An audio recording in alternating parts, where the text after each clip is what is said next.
Money, money, money, money, right? This is a big topic in marriage. For as long as I can remember, money has been the #1 source of conflict for couples in marriage.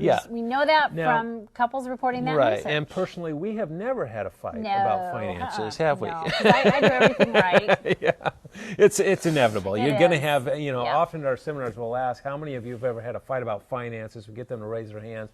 And then we say, look around. The people that don't have their hands up, liars, right? Because we all have these fights. So what can we do when it comes to the fact that conflict over money seems to be inevitable? How does a couple work on this? No idea. Well, no wonder we're having fights about it then. No, there's actually a lot that you can do.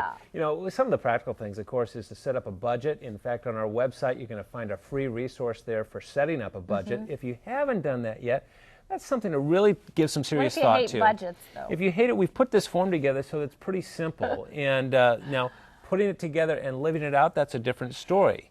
Yeah, that's true. But let me just add this, because a budget is very pragmatic. There are some of us who can be inspired to live differently by dreams coming true. And so if you sit down together and say, what's our vision as a couple? What is it we want to be about with our money?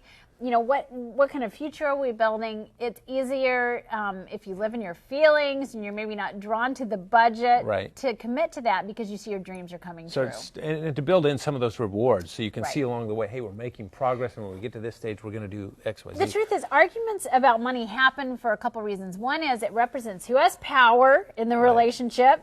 I mean, definitely. And then whose needs get met. I mean, that's what it comes down to. So it's very easy to feel like you have to protect yourself sometimes. Now, since you're having fights or conflicts over, who's paying the bills and this, automate as much as you can. There's a really popular book called Take all the decisions away. Yeah, the Automatic Millionaire talks about how just if you can kind of put some systems into place so that those direct deposits and, of course, online banking, some other things that could really simplify those things. I mean, in a way, it's kind of like a dieter. You don't want to just have a bunch of stuff you've chosen not to eat just there, so when you're hungry, it's what you have to choose from. And you do that with your money. You take the decisions away, you make the big ones, and then you don't have so many arguments. Right. This is such an important issue to talk through. Don't parent each other so that one of you is the one that's always writing herd on the other about we can't afford it and all that. Excellent advice. Work out a system so that no longer is money having to be an issue for the two of you. Sure, it's going to rear its head from time to time, but it doesn't have to be consuming all of this time that it is right now.